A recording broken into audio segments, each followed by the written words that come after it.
Olá, amigos. Hoje vamos dar continuidade. Faremos os capítulos 7, 8 e 9, que fazem parte das bem-aventuranças. São 5 os capítulos que falam das bem-aventuranças e que foram extraídas do Evangelho.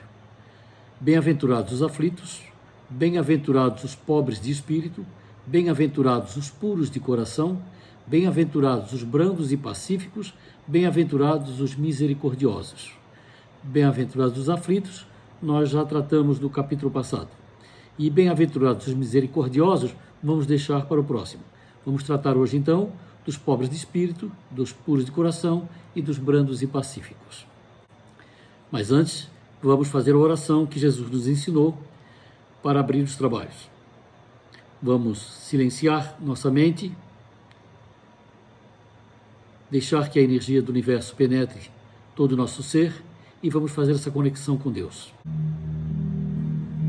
Pai nosso que estás nos céus, santificado seja o vosso nome.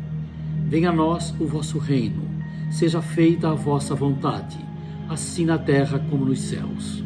O pão nosso de cada dia nos dai hoje. Perdoai, Senhor, as nossas dívidas, assim como nós perdoamos aos nossos devedores. E não nos deixeis cair em tentações, mas livrai-nos de todos os males.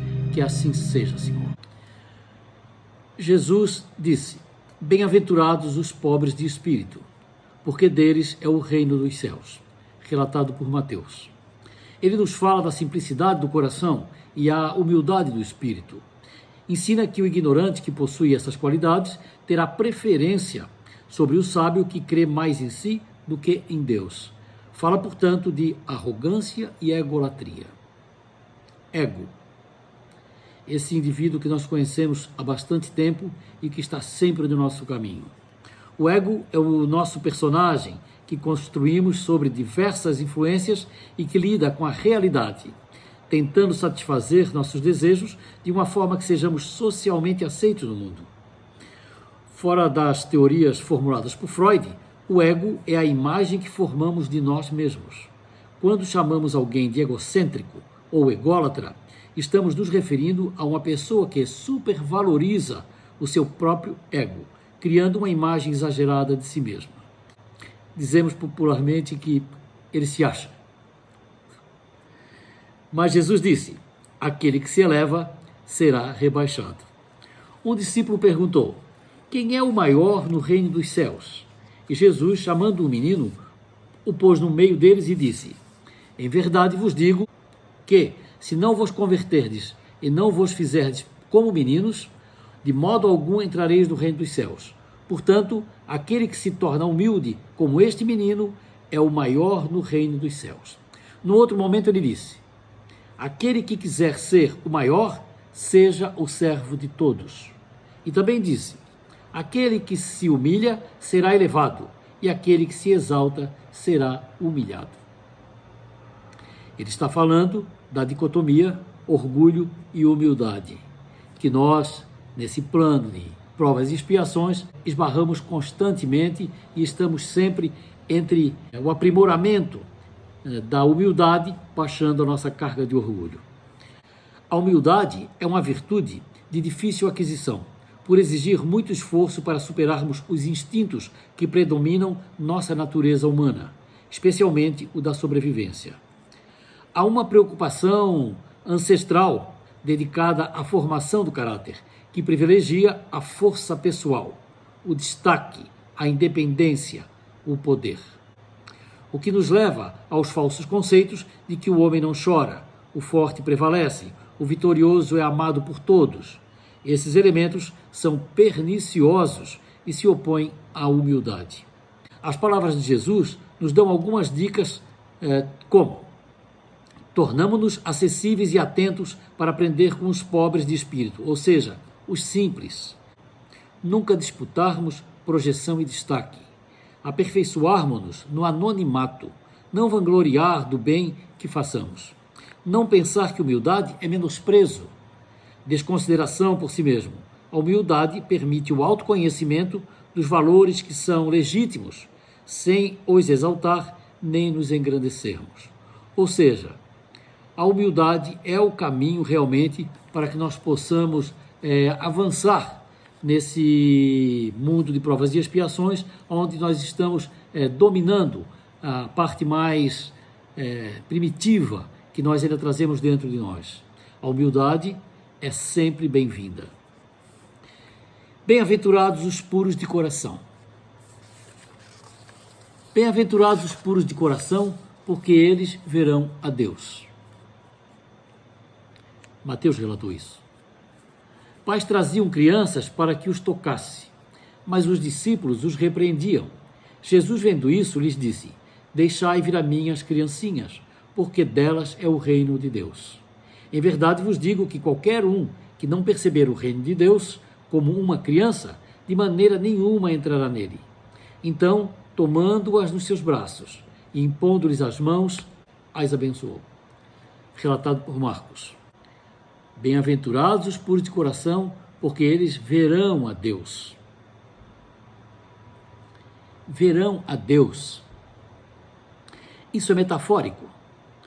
Quando Jesus diz verão a Deus, não significa que um dia veremos uma imagem paternal daquele velhinho da barba branca que um dia nós esperamos encontrar num céu hipotético depois da morte. Não. Ver a Deus significa que nós vamos ascender a um nível espiritual onde nós estaremos imersos no amor de Deus. Se a palavra Deus não tem grande significado para você, fale das profundidades da sua vida, da fonte do seu ser, da sua máxima preocupação, daquilo que você toma a sério sem qualquer reserva. Talvez, para conseguir isso, deva esquecer tudo quanto de tradicional aprendeu acerca de Deus, talvez mesmo a própria palavra. Quem conhece a profundidade, conhece a Deus. Entendendo que a expressão ver a Deus não é literal e sim metafórica, significa que não terão uma visão espiritual da existência. Essa visão que nos proporciona a amorosidade em todas as nossas atitudes, que nos coloca num céu, mesmo estando na terra. Isso é ver e estar com Deus. Nós estamos falando de espiritualidade. No cotidiano, sim. A espiritualidade é um exercício de vida e experimentação. Deixar-se habitar pela atmosfera da espiritualidade é criar um espaço garantido e especial para as fragrâncias da profundidade. Os frutos vão surgindo naturalmente, pois dali se irradiam serenidade, vitalidade e entusiasmo. A paz também é um dos efeitos imediatos desse novo modo de ser. Uma paz que brota do âmbito da interioridade. Dessa paz espiritual, a humanidade precisa com urgência.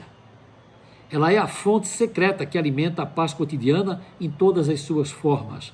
Ela irrompe de dentro, irradia em todas as direções, qualifica as relações e toca o coração íntimo das pessoas de boa vontade. A pureza do coração é inseparável da simplicidade e da humildade. Ela exclui toda a ideia de egoísmo e de orgulho. Por isso é que Jesus toma a infância por modelo dessa pureza, da mesma forma que já a tomara por símbolo da humildade.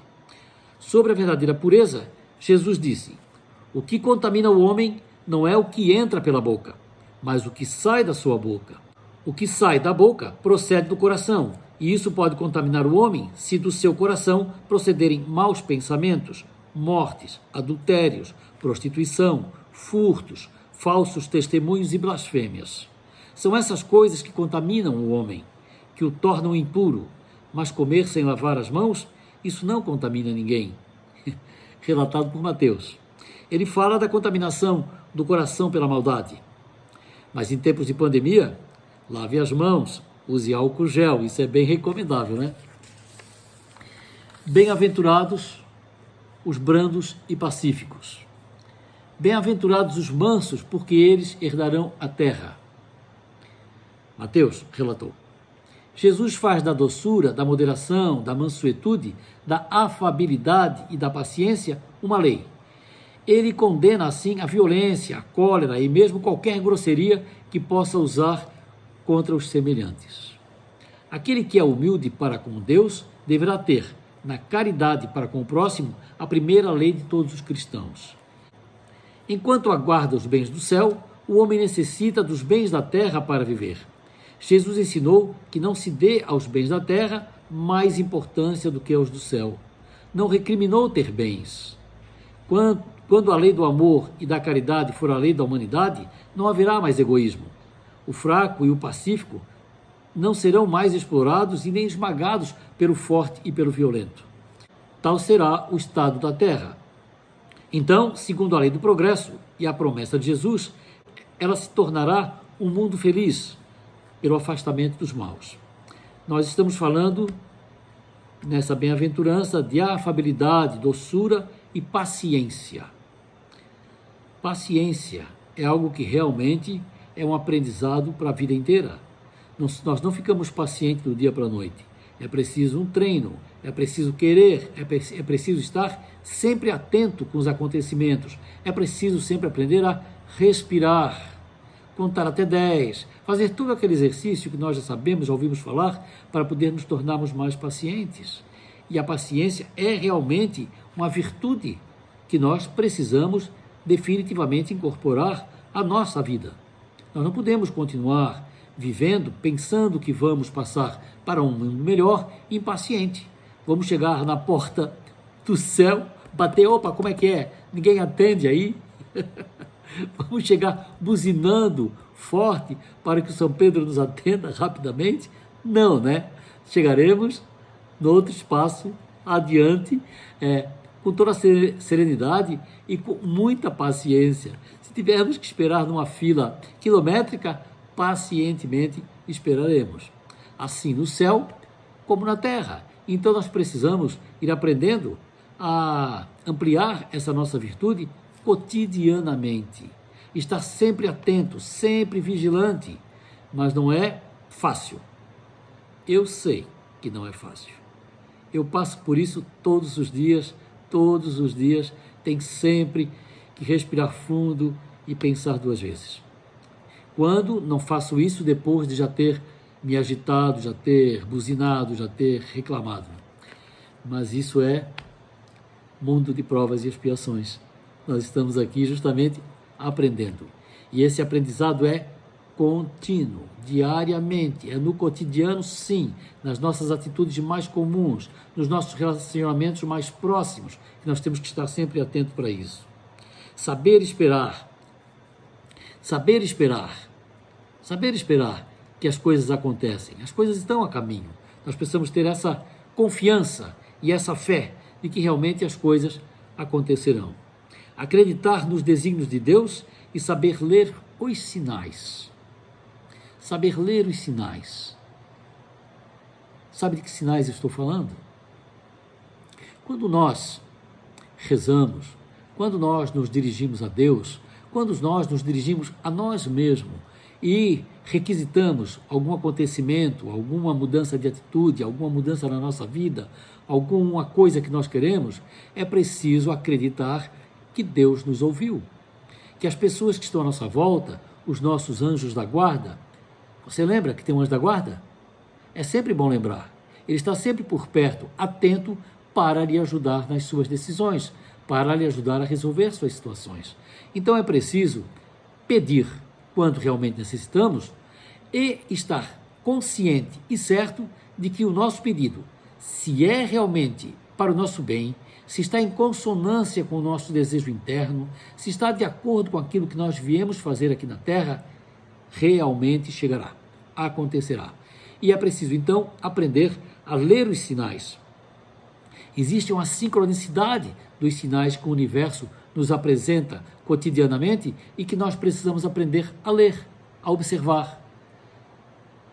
Certo? Como é que isso acontece? Você ouviu falar e você provavelmente fala também em coincidências, certo? E também você já ouviu falar que coincidências não existem. É verdade, coincidências não existem. O que existe é sincronicidade. Quando nós pedimos, quando nós desejamos, quando nós pensamos alguma coisa e nós de repente esbarramos naquilo, não é por coincidência, não é por acaso, é porque nós pedimos. É porque o universo nos escutou, é porque os nossos amigos espirituais que estão à nossa volta nos ajudaram a colocar aquela situação diante de nós. E nós precisamos, então, aprender a observar os sinais, porque às vezes a coisa não cai do céu pronta. A coisa não cai do céu pronta. Você precisa observar por onde precisa caminhar, por onde precisa andar para alcançar esse seu objetivo. Às vezes existe um caminho a ser percorrido, às vezes existe algo a ser feito para chegar a esse objetivo. Então, se você pede e tem consciência de que o seu pedido realmente é bom, é para o bem seu, é para o bem da humanidade e é necessário para a sua existência, tenha certeza, ele virá. Então, de repente, você escuta alguém tocar num assunto parecido e você presta atenção e você pega uma dica de como vai seguir em frente. Você vê um anúncio na televisão, você passa na rua e vê um outdoor, alguém lhe telefona, alguém aparece e você diz, puxa vida, estava pensando em você, estava pensando nisso e agora apareceu. Significa que o universo lhe escutou e está mandando os sinais. Então siga naquela direção. Não apareceu um sinal? Pense, opa, apareceu o primeiro sinal, vou subir o primeiro degrau dessa escada que eu preciso subir. Vá naquela direção, porque indo naquela direção, outros sinais aparecerão, indicando qual é o caminho que você precisa percorrer para chegar no seu objetivo. Assim funciona. Assim funciona a nossa ligação com o universo, a nossa ligação com Deus e como Deus responde aos nossos anseios. Não tem uma voz que vem do espaço, aquela voz grave, cinematográfica, falando e dizendo aquilo que você quer ouvir. Não. Essa voz que você poderia pensar é a voz de Deus, essa voz não existe. Pode haver um espírito querendo falar com você e você sintoniza, mas a voz de Deus não é. A voz de Deus é pela ação que acontece à nossa volta. É como se manifesta, é como chega até nós. Fique ligado. O fardo parece sempre menos pesado quando se olha para o alto do que quando se curva a fronte para a terra. Quando estamos carregando alguma coisa realmente difícil, não é hora de ficar na lamentação, curvado para baixo, resmungando e se lastimando. Não. Se o fardo está difícil, nós precisamos olhar para cima. Quando nós olhamos para cima, quando olhamos para o universo, quando olhamos para Deus, quando olhamos para os espíritos superiores que podem nos ajudar, e eles sim sabem como nos ajudar, ajuda a diminuir a carga, ajuda a diminuir o peso, quando nós conseguimos pedir essa ajuda, e realmente a espiritualidade, os seres superiores conseguem tirar um pouco do peso das nossas costas. Sabe Jesus carregando aquela cruz pela estrada? Não vinha alguém que ajudava e carregava a cruz para ele? Sabe?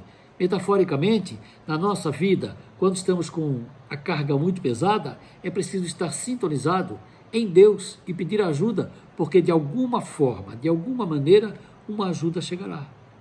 Essa é uma maneira que nós temos como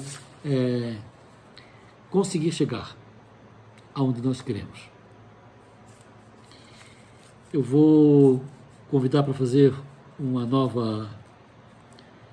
novo silêncio para fazermos uma oração final. Que Deus esteja conosco, que Deus esteja com todos aqueles que necessitam nesse momento de uma oração, de uma prece, de uma ajuda. Estamos com uma boa parcela da humanidade hoje sofrendo com esse mal, desse vírus que tem atormentado as mentes e os corações das pessoas. É preciso nós, mesmo que estejamos doentes ou saudáveis, estar conectado com Deus e estar orando por nós e pelos outros. Senhor do Universo, dai-nos a tua luz e o teu amor, teu conhecimento e a tua verdade. Precisamos de ti, Pai amado. Ensina-nos. Somos crianças ainda a engatinhar pelo chão terreno. Ajuda-nos para podermos caminhar a passos largos ao teu encontro. Dai a todos nós aqui presentes tudo o que necessitamos. Somos fracos. Ajuda-nos, Pai amado. Queremos mudar ainda hoje, mudar para mais perto de ti, para mais perto dos que de nós precisam. Obrigado, Senhor, por todos nós.